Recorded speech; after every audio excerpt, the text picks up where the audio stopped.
Hey, washing dishes is the parable. I guess it's a parable too, 'cause like a parable deal.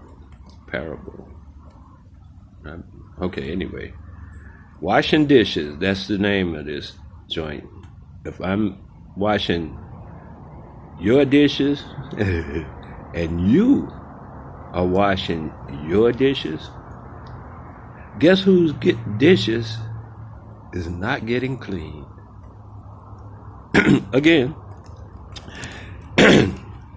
when I am washing your dishes and you are washing your dishes, guess whose dishes is not getting cleaned? So when you leave your house and go do whatever you go to do and don't teach your children, you go and do something with a job or something, I want you to understand you're washing their dishes. Now, when you come home, you must wash your own dishes. That way your dishes get washed also. If you don't, their dishes get washed by you and them. Your dishes don't get washed. Don't complain. Wash your dishes. Right? This is called washing dishes.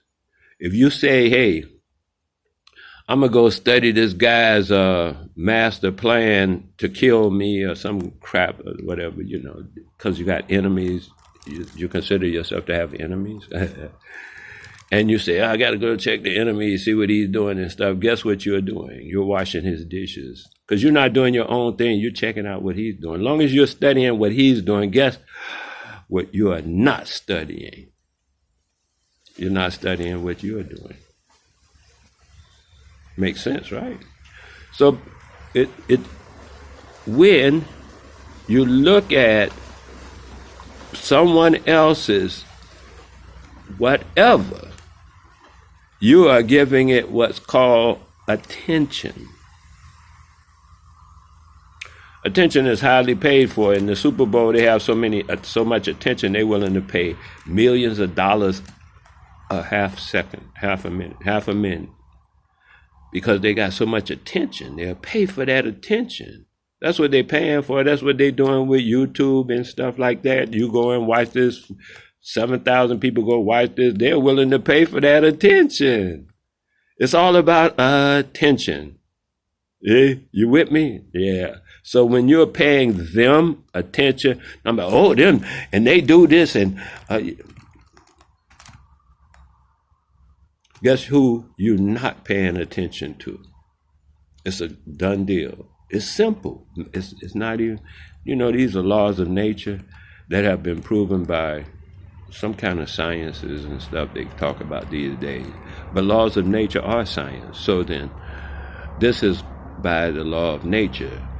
When you're doing one thing, you are not doing the other thing. You could say you are what you call it, multitasking. Multitasking sounds like personality disorder to me. Yeah, okay. You got all the personalities in you, multitasking. You juggling them all, right? I can dig it. Maybe you're just a juggler. I don't know. I don't juggle that well. I could juggle 3, but not more than 3. Okay, so when I'm not doing, or you're not doing your thing, you're doing somebody else's thing. Count on that. When you go to school and you study their history, because it's their history. It's not your story. You think that's your story? Y'all funny, man. It's not your story. It's their story. That's why it's called history. His story is no game. That's just how the shit go. And then you have your story. Are you writing your own story? I got volumes of my story. I write my own story. I learned that from Makeda. Magda, the Queen of Sheba. She wrote her own story. She wrote a book. It's called the Book of Magda. I read it. A guy gave it to me one day.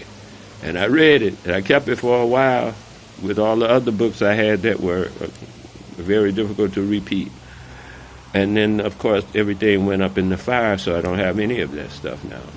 but I know about it. The book of Magda, she wrote her own journal, telling her own story from her own perspective, just like that other dude did, Frederick Douglass and Booker T. Washington. And that's what you should do too. Write your story. You don't know, you might become, whatever in 10 years, 5 years, 4 days. I don't know.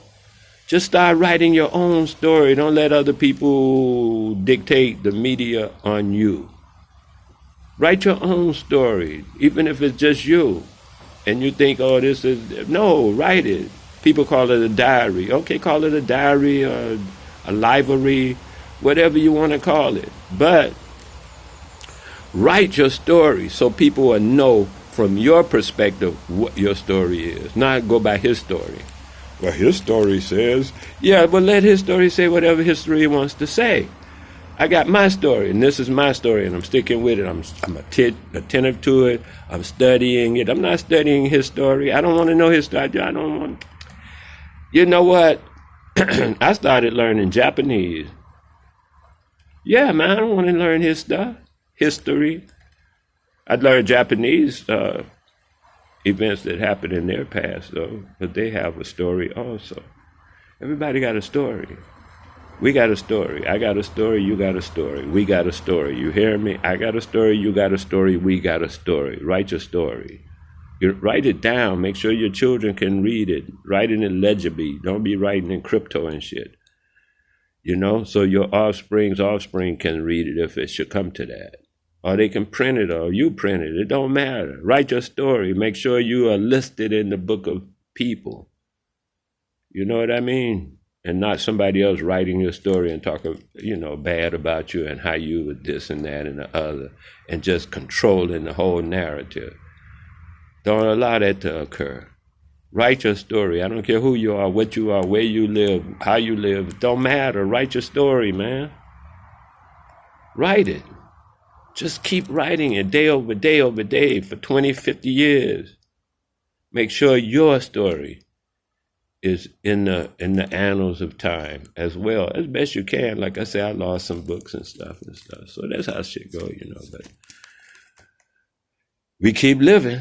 So yes, whatever you attend to, that's important, is valuable, it's paid for in dollars and cents.